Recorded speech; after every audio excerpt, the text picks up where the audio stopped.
Pensemos en esto por un momento. ¿Y si una simple imprenta, en plenos años 20, hubiese sido la chispa de una de las revoluciones educativas más potentes? Hoy vamos a ver un experimento que le dio la vuelta por completo al concepto de aula, poniendo todo el poder de crear en manos de los propios estudiantes. Vamos a descubrir cómo se hizo.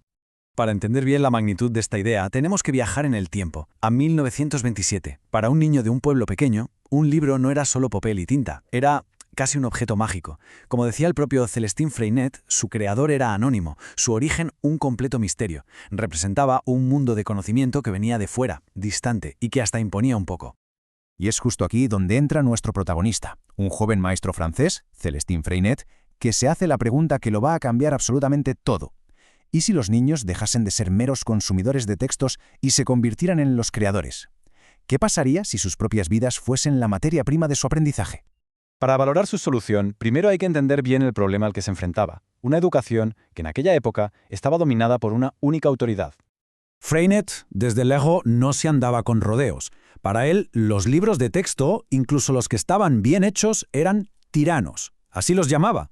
Los veía como herramientas impuestas, totalmente desconectadas de la vida real de sus alumnos, que solo conseguían generar aburrimiento y que, claro, había que estudiar por pura obligación.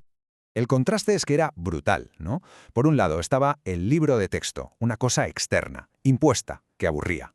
Y por el otro, la propia experiencia de un niño, algo íntimo, personal y sobre todo una fuente natural de interés y de alegría. Freinet se dio cuenta de que la clave del aprendizaje era precisamente pasar de un modelo al otro. Entonces, ¿cómo lo hizo? Pues con una solución que era tan sencilla como revolucionaria. Nos vamos a octubre de 1924. Freinet llega un día a su clase y lleva una pequeña imprenta. Su objetivo era simple, pero a la vez muy profundo. Quería desmitificar el libro. Quería que sus alumnos, que tenían entre 6 y 9 años, descubrieran que las palabras impresas no eran una verdad sagrada e inalcanzable, sino algo tangible que ellos mismos podían crear con sus manos. Y lo mejor era que el proceso era una cosa de todos. Un estudiante contaba una historia y si a la clase le gustaba, todos a una gritaban «¡Imprimamos eso!». Y a partir de ahí se ponían manos a la obra. Componían el texto letra a letra, entintaban el rodillo y ¡zas!, imprimían la página. Cada uno de esos pasos era una lección en sí misma. El resultado de hacer esto día tras día fue algo realmente extraordinario, un nuevo tipo de libro de texto, uno creado de principio a fin por los propios estudiantes. Y es que la clave era la autenticidad. No se buscaban grandes obras literarias, para nada. Se buscaban fragmentos de vida. Como esta historia tan simpática de Adrien sobre su circo divertido. Es sencilla, es personal y sobre todo era real para él y para sus compañeros. Y aquí viene la genialidad del método. La historia de Adrien no era solo una anécdota simpática, se convertía automáticamente en el libro de texto oficial de la clase para ese día. Es que a partir de un único texto, de repente surgía todo el temario de una forma súper orgánica. Se usaba para practicar la lectura, para analizar la gramática, para aprender palabras nuevas, para copiarlo y mejorar la letra, e incluso para inspirar dibujos. Todo, absolutamente todo, estaba conectado. El resultado a nivel de producción fue asombroso. En un solo año escolar, la clase de Freinet llegó a imprimir más de 2000 líneas de texto. Con ellas crearon su propio libro de 100 páginas al que llamaron el Livre de Vie, el libro de la vida. Pero claro, los beneficios de esta técnica iban mucho más allá de simplemente aprender a leer y escribir. El impacto fue total, en todos los sentidos. Por supuesto que las habilidades académicas mejoraron, pero es que había mucho más. Se desarrollaba la destreza manual al tener que manejar esas piececitas de metal. Se fomentaba la cooperación, porque la imprenta era de todos y había que cuidarla. Y, quizá lo más importante, se cultivaba el pensamiento crítico. De repente, el libro ya no era una autoridad intocable, sino algo que se podía discutir, analizar y, por supuesto, crear.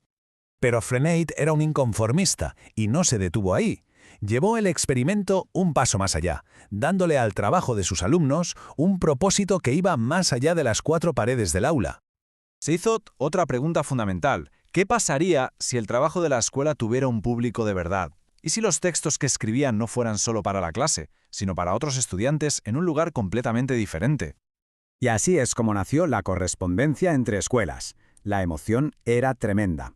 Un maestro de una escuela con la que colaboraban en la ciudad de Villeurbanne le escribió a Freinet contándole la alegría de sus alumnos cada vez que recibían el sobre con los textos impresos de sus compañeros del campo. Este intercambio fue un antes y un después. De repente escribir tenía un propósito real. Había que ser claro, había que ser interesante para que otros pudiesen entenderte. Los niños del pueblo de Bar-sur-Loup describían cómo era su vida en el campo, mientras que los de la ciudad de Villeurbanne hablaban de tranvías y de fábricas. El resultado fue una lección viva y real de geografía y de cultura. Y todo esto, que ocurrió hace casi un siglo, nos lleva a una reflexión sobre la importancia de estas ideas en nuestro propio tiempo. Al final, la gran lección de Freinet es esta. El aprendizaje más profundo, el que de verdad se queda, no es el que se consume, sino el que se crea. Se convierte en algo importante cuando es un acto de expresión personal y de comunicación con un público real. Y eso nos deja con una pregunta final, una pregunta que queda abierta.